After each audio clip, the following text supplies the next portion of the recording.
नमस्ते मंडळी, कशा आहात? मस्त मजेत ना? मीही मस्त.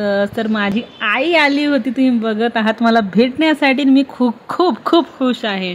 ती पूर्ण एका वीकसाठी माझ्याकडे आलेली आहे. आणि मस्त मग आईला म्हटलं चल जाऊयात का गार्डनमध्ये, दोघीच आहोत. तर आई म्हणली चल जाऊयात. तर हळूहळू चलत चलत आईला घेऊन आले गार्डनमध्ये. आणि थोडंसं सामान मला मार्केटमधून घ्यायचं, तर तिला म्हणलं चल बाई थोडंसं बस इकडे, तुला चालता येणार नाही जास्त. तिचा आहे गुडघ्याचा इशू.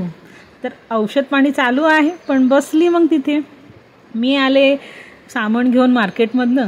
ती वाट बघत बसली. नंतर तिला आल्यानंतर विचारलं काय मग आई काय खायचं? तर आई म्हणली बघ काय घेती. म्हणलं खाऊयात का भेळ? ती म्हणली हो.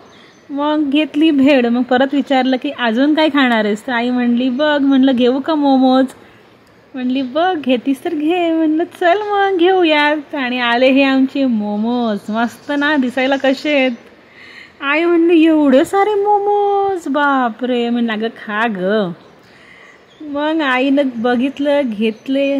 वारंवार हात लावतीये. बापरे, गरमच किती आहे. अहो सांगू का मंडळी, सुरुवातीला जेव्हा मी फर्स्ट टाईम मोमोज खाल्ले ना, तेव्हा घेऊन आलते एकदा आईसाठी घरी मोमोज.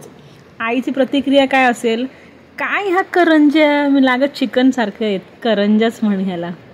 खाल्ले की मग आईने, आणि तेव्हापासून जे आईला आवडू लागले. हळूहळू आमची आई अपडेट होतीये. छान वाटलं. आणि हा शेवटचा एक मोमोजसाठी मी भांडत होतं की तू खा तू खा, कारण भरलं होतं आमचं पोट. आणि एक मोमोज काय पार्सल घेणार आहे. मीच खाल्ला. आणि आलो आम्ही घरी. नवऱ्यासाठी काय आणलं होतं, बिर्याणी. आता आम्ही बाहेर खाल्लं म्हटलं त्याला नको का, आणली की त्याला बिर्याणी. बरं, आपल्या चॅनलला लाईक शेअर सबस्क्राईब करायला विसरू नका मंडळी. धन्यवाद.